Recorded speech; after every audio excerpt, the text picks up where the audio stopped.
Lección 1. Inversión ética en un mercado turbulento.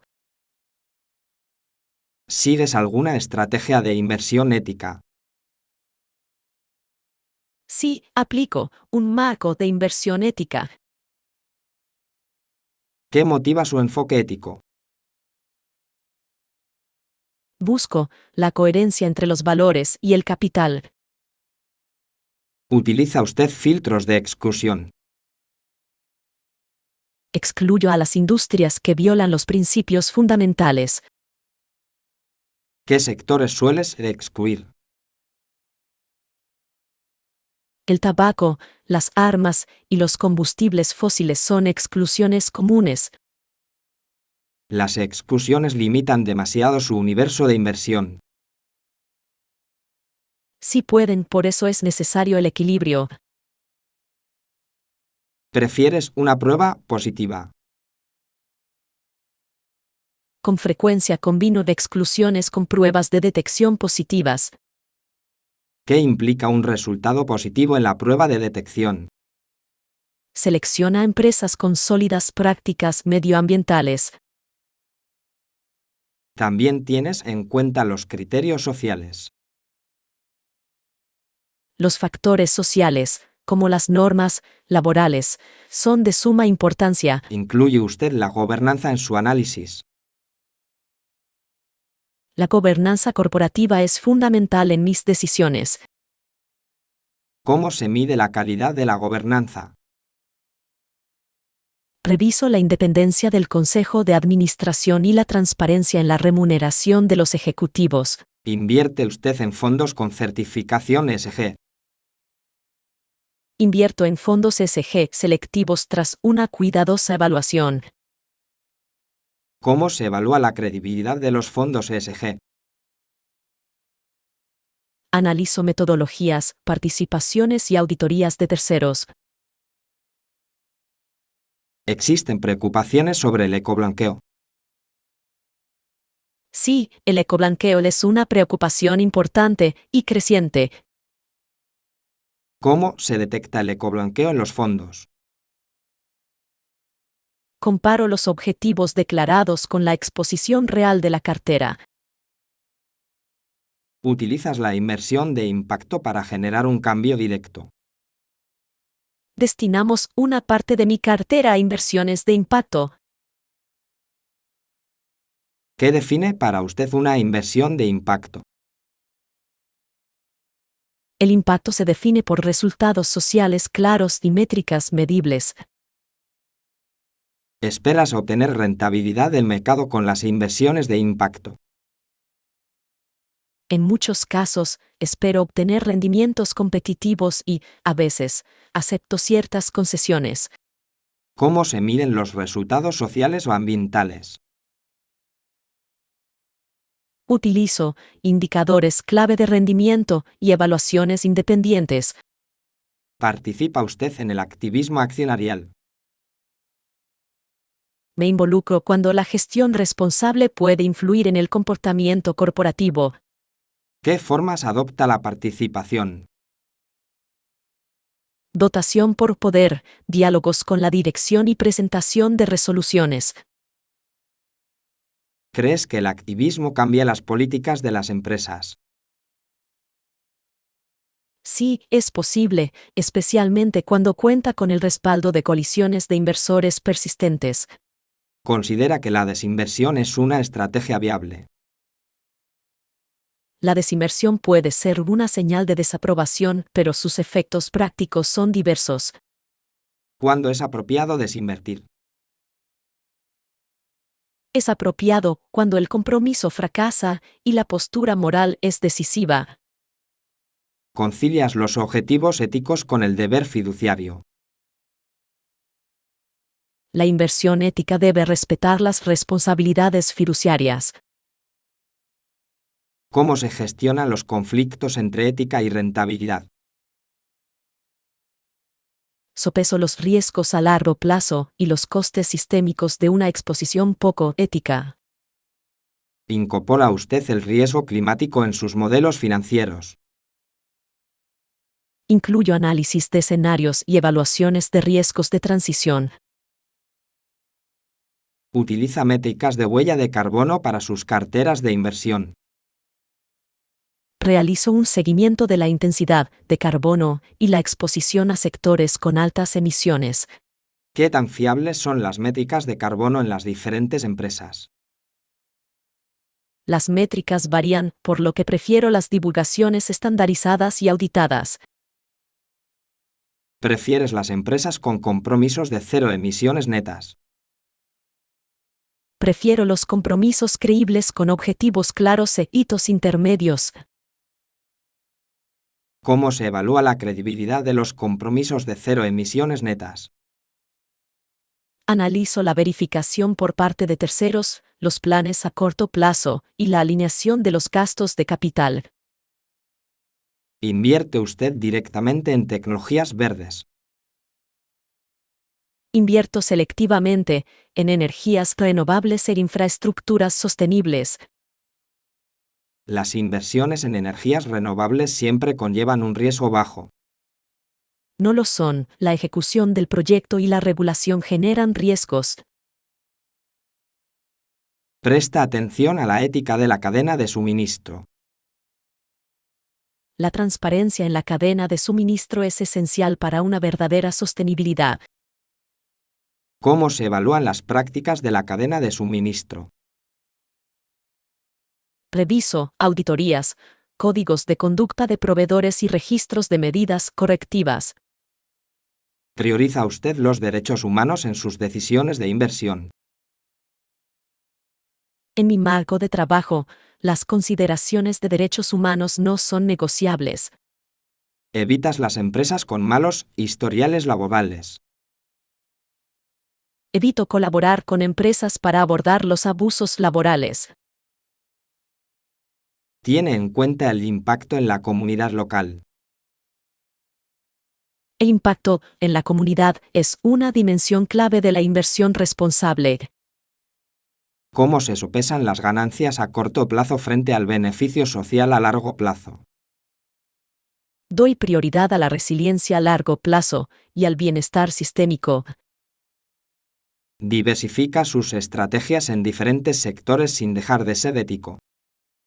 La diversificación sigue siendo importante para gestionar el riesgo idiosincrásico. Utiliza estrategias temáticas como la agricultura sostenible. Las estrategias temáticas ayudan a definir objetivos ambientales o sociales específicos. ¿Utiliza usted las métricas financieras de forma diferente para las inversiones éticas?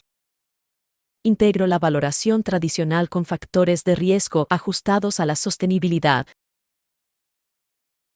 ¿Cómo se gestionan las empresas controvertidas con potencial de reforma? Suelo tomar la iniciativa primero y considero la posibilidad de desinvertir si el progreso se estanca. ¿Colaboras con otros inversores en iniciativas éticas?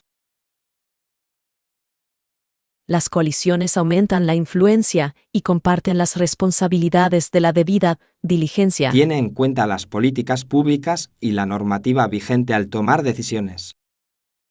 Las tendencias regulatorias determinan la viabilidad del sector a largo plazo y requieren seguimiento. ¿Utiliza usted exclusiones para la deuda soberana basadas en los derechos humanos?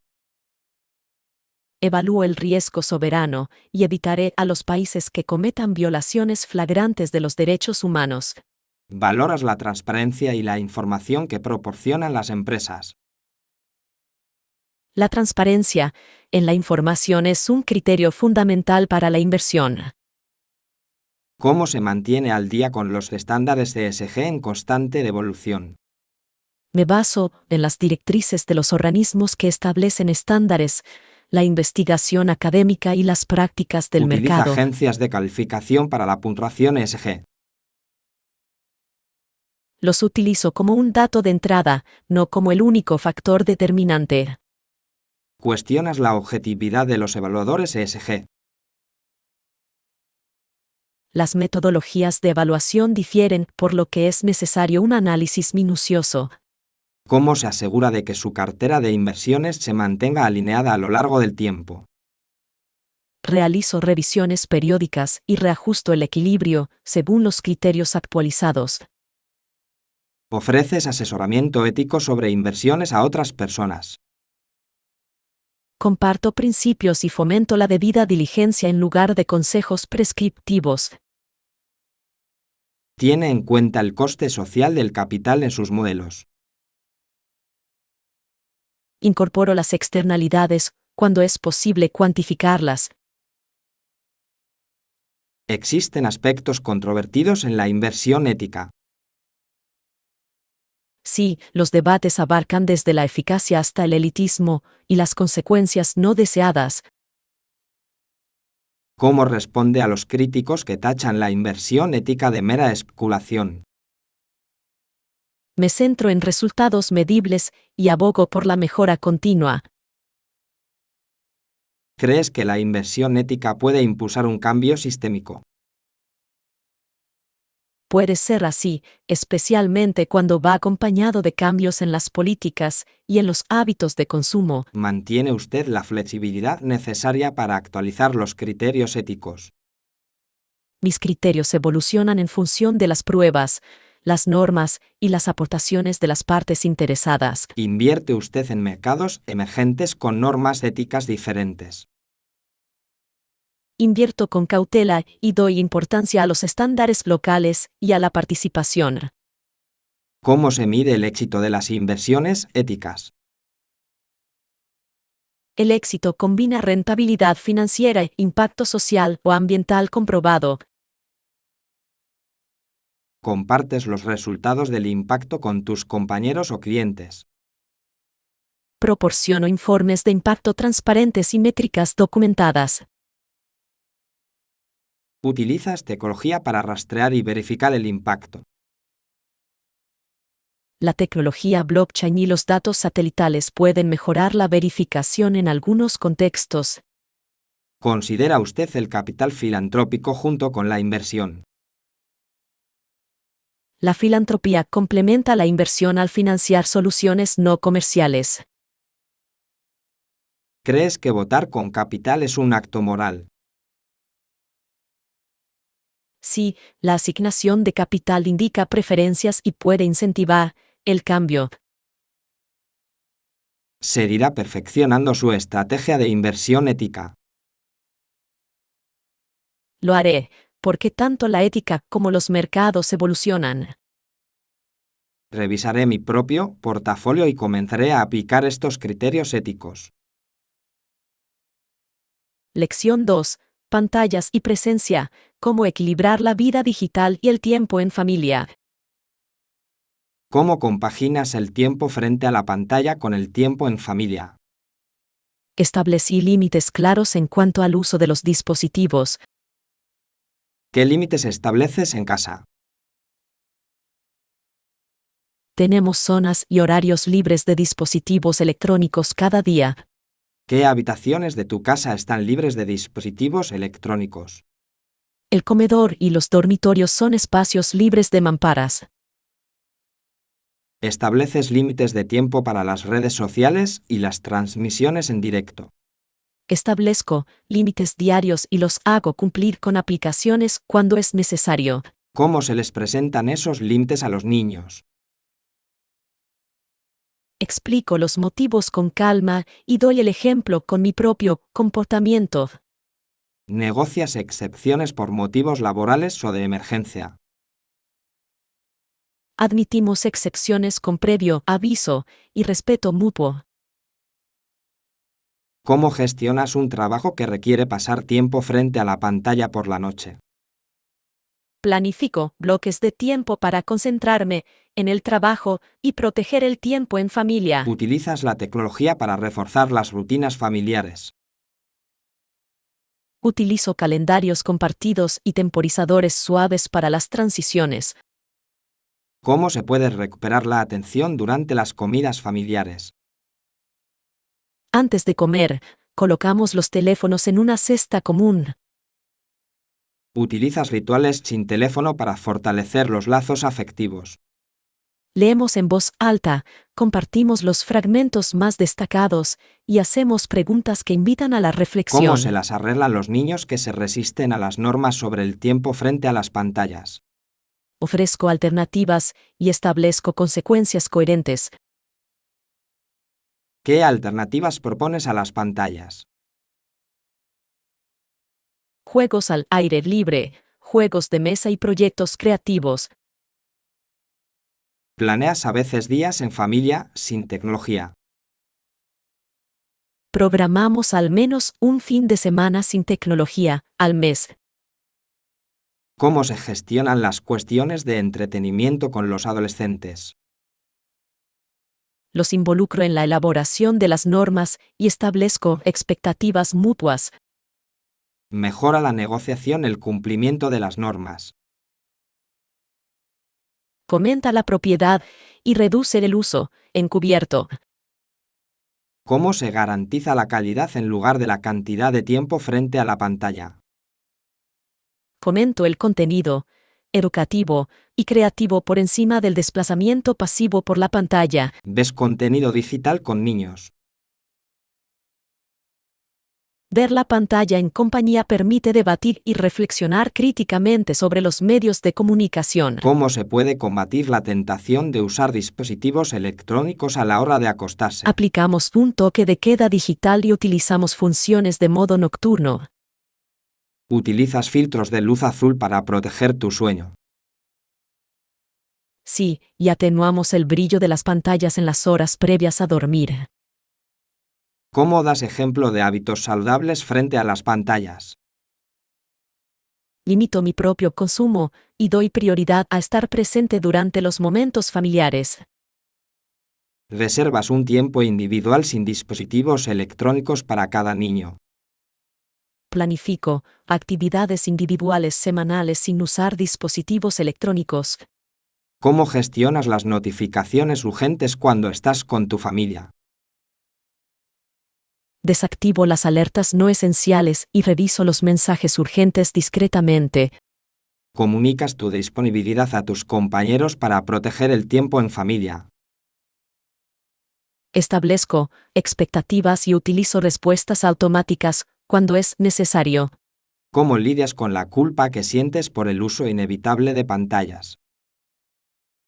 Lo replanteo como un trabajo con propósito y lo compenso dedicando tiempo a mi familia. ¿Utilizas la tecnología para fortalecer los lazos familiares? Utilizamos videollamadas con familiares lejanos y álbumes de fotos compartidos. ¿Cómo se evalúa la idoneidad de las aplicaciones para familias? Reviso cuidadosamente el contenido, la configuración de privacidad y la idoneidad para la edad. Enseñas a los niños alfabetización digital y consumo crítico. Les enseño a cuestionar las fuentes y a pensar antes de compartir. ¿Cómo se protege a los niños de los peligros en línea? Habilito los controles parentales y mantengo un diálogo abierto sobre los riesgos. ¿Hablas regularmente con tu pareja sobre los límites de tiempo que pasas frente a las pantallas? Nos reunimos mensualmente para revisar las normas y adaptarlas a medida que los niños crecen. ¿Cómo se ajustan los límites cuando aumentan las exigencias escolares? Ofrecemos flexibilidad en los estudios, manteniendo al mismo tiempo los rituales familiares esenciales. Se mide el impacto de las políticas sobre el uso de pantallas en el bienestar familiar. Observo el estado de ánimo, el sueño y la calidad de las relaciones como indicadores clave. ¿Cómo reaccionas si las pantallas provocan conflictos en casa? Intervengo con serenidad y restablezco rápidamente los acuerdos mutuos. Involucras a los niños en la creación de consecuencias respecto al tiempo que pasan frente a las pantallas. La participación enseña responsabilidad y justicia. ¿Cómo evitar que las pantallas reemplacen el tiempo que pasamos al aire libre? Planifico actividades al aire libre y paseos familiares a diario. Utilizas recompensas para fomentar un comportamiento que implique prescindir de los dispositivos electrónicos. Las pequeñas recompensas y los elogios refuerzan los hábitos positivos. ¿Cómo proteges a tu pareja de las distracciones digitales durante las conversaciones? Estamos de acuerdo en las señales para pausar los dispositivos y volver a centrar la atención. Creas rituales tecnológicos para ocasiones especiales. Conservamos las celebraciones más importantes como eventos totalmente libres de pantallas. ¿Cómo concilias el tiempo que dedicas a las pantallas en tu tiempo libre con tus obligaciones familiares? Dedico tiempo personal frente a la pantalla cuando las necesidades familiares están cubiertas. Pones ejemplo pidiendo disculpas y enmendando tus errores. Pido disculpas y reitero mi compromiso con la presencia de mi familia. ¿Cómo mantener a los adolescentes entretenidos sin que estén constantemente frente a las pantallas? Apoyo sus aficiones y facilito actividades sociales fuera de línea. Te fijas objetivos para reducir el hábito de usar pantallas de forma pasiva. Nos fijamos metas progresivas y celebramos juntos los avances. ¿Cómo se protege a los niños pequeños de los bucles de contenido algorítmico? Prefiero el contenido seleccionado y la configuración limitada de reproducción automática. Cultivas tradiciones familiares no digitales. Las tradiciones como las comidas de los domingos y la narración de cuentos contribuyen mucho a unirnos. ¿Cómo se negocia el tiempo de pantalla con los invitados? Establecemos expectativas de forma amable y proponemos actividades inclusivas. ¿Evalúa usted la credibilidad de las herramientas digitales que afirman mejorar la vida familiar? Investigo las reseñas y las prácticas de privacidad antes de adoptar nuevas aplicaciones. ¿Cómo resistes la presión social para documentar cada momento familiar en Internet? Valoro los recuerdos privados y elijo cuidadosamente qué compartir. Hablas con los niños mayores sobre la huella digital y el consentimiento. Hacemos hincapié en la privacidad, el respeto y las consecuencias a largo plazo. ¿Cómo se mantiene la paciencia cuando la tecnología provoca conflictos? Mantengo la calma, escucho y me ocupo del comportamiento en lugar de reaccionar ante el dispositivo. Animas a los miembros de tu familia a fijarse objetivos digitales personales. Las metas personales generan una motivación sana y una autorregulación eficaz. ¿Cómo integras las pausas conscientes en tus rutinas diarias? Practicamos breves momentos de atención plena antes de las comidas y antes de acostarnos. Revisas tus políticas de control de acceso a pantallas durante cambios importantes en la vida. Repasamos las normas durante las mudanzas, los nuevos trabajos y las transiciones escolares. ¿Cómo se fomenta la empatía en los desacuerdos digitales entre hermanos? Facilito conversaciones centradas en los sentimientos y las soluciones. Utilizas las pantallas para el aprendizaje familiar y la colaboración creativa. Creamos conjuntamente listas de reproducción, películas familiares y proyectos colaborativos en línea.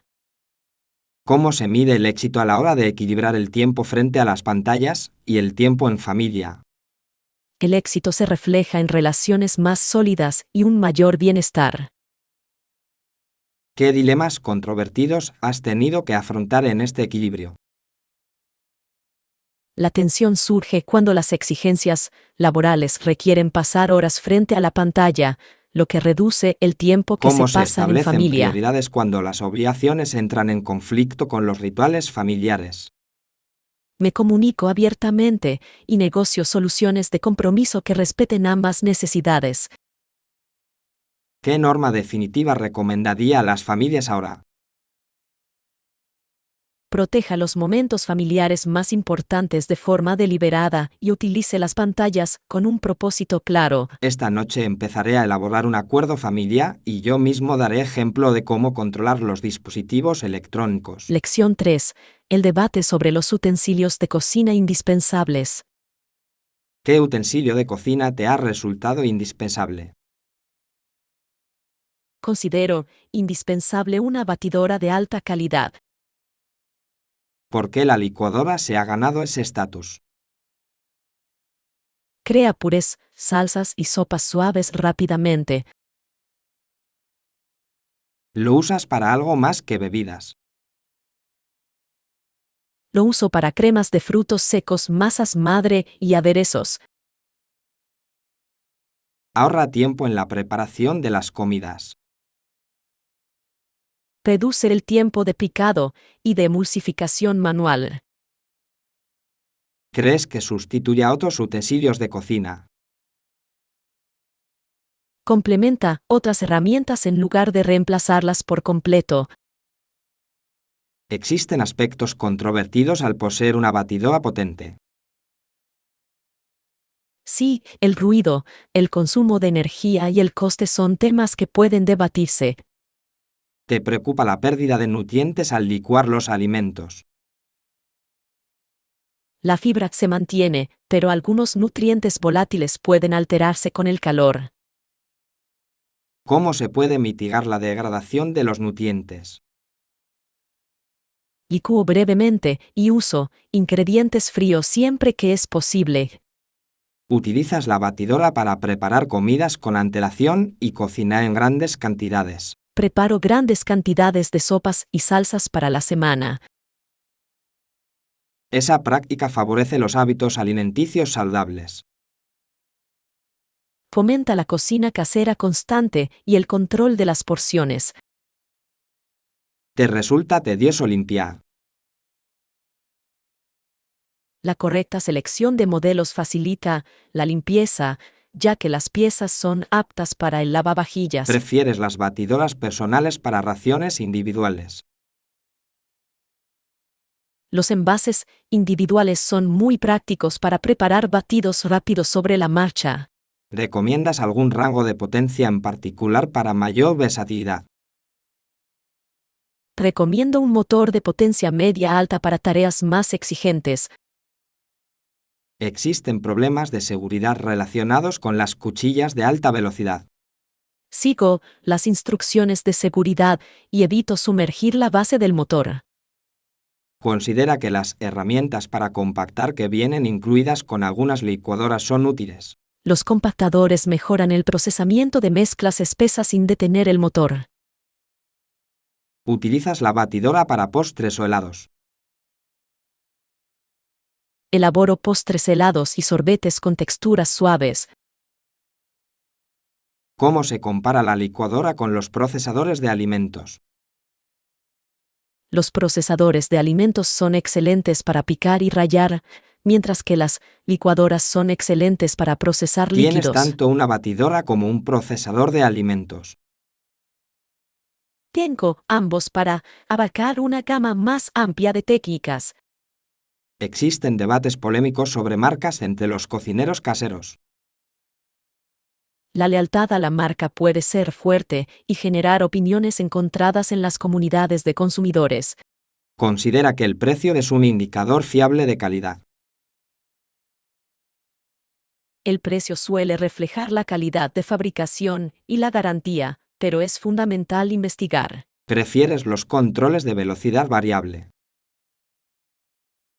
La velocidad variable ofrece un mayor control sobre la textura y la consistencia. ¿Has usado la batidora para preparar comida para bebés? Preparo purés suaves y nutritivos para bebés.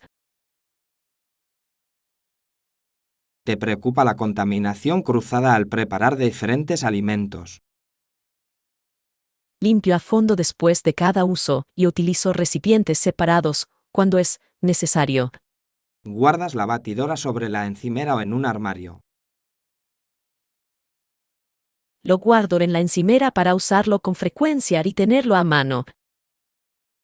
El almacenamiento en la encimera genera desorden. Busco el equilibrio entre la accesibilidad, la estética de la cocina y las necesidades de almacenamiento. Le resulta fácil de encontrar piezas de repuesto. La disponibilidad varía según la marca, por lo que elijo marcas con buen servicio de atención al cliente. Considera que la garantía y el servicio al cliente son muy importantes.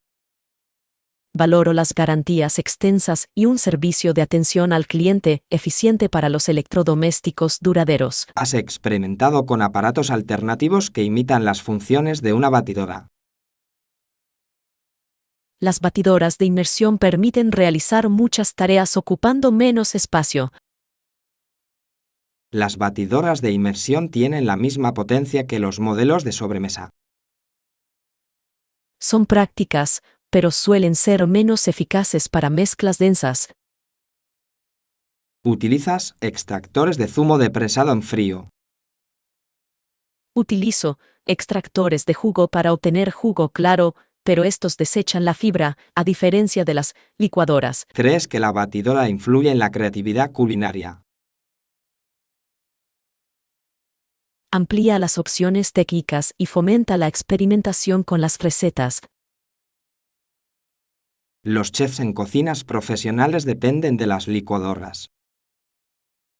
Muchos chefs profesionales utilizan batidoras de alta potencia para obtener resultados uniformes. Existen problemas medioambientales relacionados con los electrodomésticos potentes.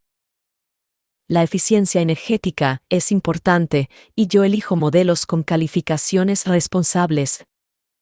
¿Preparas leches vegetales en casa con la batidora? Elaboro leches de almendras, avena y anacardos, controlando personalmente la selección de los ingredientes. La producción casera reduce los aditivos y los azúcares. Permite un control total y evita el uso de conservantes innecesarios. ¿Crees que las recetas y tendencias de la comunidad influyen en el uso de los dispositivos electrónicos? Las recetas virales suelen aumentar el interés por determinados electrodomésticos. Alguna tendencia viral relacionada con las licuadoras ha generado controversia. Algunas tendencias fomentan el consumo excesivo o prácticas inseguras. ¿Cómo se distingue entre recetas virales, seguras y riesgosas? Sigo las normas de seguridad alimentaria y evito las instrucciones que parecen imprudentes. Considera que la versatilidad de la licuadora es un punto a favor para los estudiantes. La versatilidad enseña técnica y fomenta la práctica frecuente en la cocina. ¿Recomendarías una batidora a los principiantes que están aprendiendo a cocinar? Sí, es una herramienta valiosa para simplificar las técnicas fundamentales. ¿Cómo sugieres que los estudiantes elijan su primer modelo? Evalúe la potencia, la capacidad, la limpieza y la garantía en relación con el presupuesto. ¿Animas a experimentar con recetas saladas y dulces? La experimentación amplía las habilidades y hace que cocinar sea más interesante. ¿Qué consejos de mantenimiento ofrece para prolongar su vida útil? Limpie las cuchillas inmediatamente, evite el sobrecalentamiento y siga las instrucciones del fabricante. ¿Conserva usted los recibos y la documentación para las reclamaciones de garantía? Guardo la documentación y registro los electrodomésticos cuando es necesario. ¿Existen accesorios que aumenten la utilidad de la licuadora? Los frascos, tapas y herramientas de manipulación adicionales mejoran la flexibilidad. ¿Cómo se puede conciliar la acumulación de aparatos con una cocina minimalista? Doy prioridad a las herramientas multifuncionales y a la calidad sobre la cantidad. ¿Crees que una batidora puede transformar los hábitos alimenticios en casa? Puede hacer que cocinar en casa sea más accesible y agradable. ¿Sueles recomendar alternativas a quienes se oponen al uso de licuadoras? Sugiero técnicas manuales y otros aparatos en función de las preferencias individuales. ¿Qué argumento final darías para considerar la licuadora como indispensable? Su capacidad para ahorrar tiempo, mejorar la nutrición e inspirar la creatividad lo convierte en algo esencial para muchos. Consideraré adquirir una batidora de alta calidad tanto para la cocina práctica como para la exploración culinaria.